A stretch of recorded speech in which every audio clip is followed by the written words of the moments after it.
This is a play called Zoom, and it's one of the most common actions in the NBA, but how does it work and how come defenses can't keep up with such a simple action? The basic play is a pin down into a handoff, and that works just fine a lot of the time, but sometimes when teams see the same setup like this, it gets predictable, so offenses have to come up with different variations and disguises for it. Like this, Davion brings it up here, gives it to Bam, and then sprints underneath Bam just to jump out and pick off Harden to start the Zoom action. Harden's caught a little bit off guard by it. Now Wiggins can get downhill on the handoff and just Euro the hell out of Big Zoo. The Rockets run a similar variation here, and again, Moody's not really expecting Şengün to jump out like this. Green gets downhill and draws help, and Amen gets smacked in the face, but teams get much more creative than that. The Mavs run what looks like a normal pin down for Klay here, but he actually loops around and receives the Zoom toward the sideline. Now Valanciunas steps up, and Gafford can score over Kuzma's very questionable help attempt, but I really like how when Gafford gives the handoff, he's not worried about actually screening Bilal. He kind of fakes the screen because his priority is to roll as fast as possible, and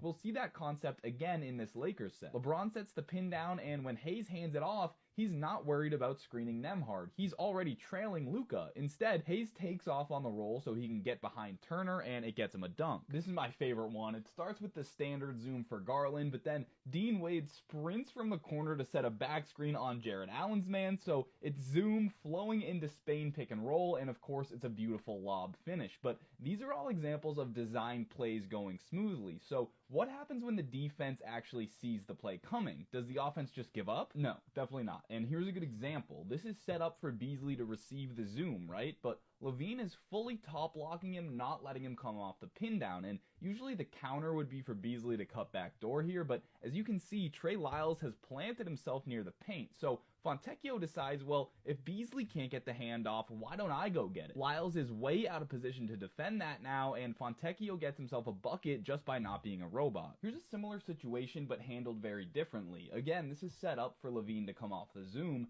Cade's top blocking him, but instead of cutting back door or hopelessly fighting to use the pin down, LaVine goes under it and then sets a ball screen for DeMar. Sabonis sets another one, it gets DeMar a good matchup, and he does DeMar things. Here's a nice one from the 2021 finals. The initial pin down connects nicely, so Ayton has to step up. Now Booker's got to take Giannis's role, and Holiday is left open for three on the pop. And if you're wondering why defenses constantly chase over screens and find themselves trailing the ball handler like this, it's because if you go under like Dyson does here, the offense can just sit behind the screen for an open three. It's part of why defense is really hard in the modern NBA. There's not really a right answer all the time. There might be a right answer if you have Asar Thompson on your team, though. The Kings are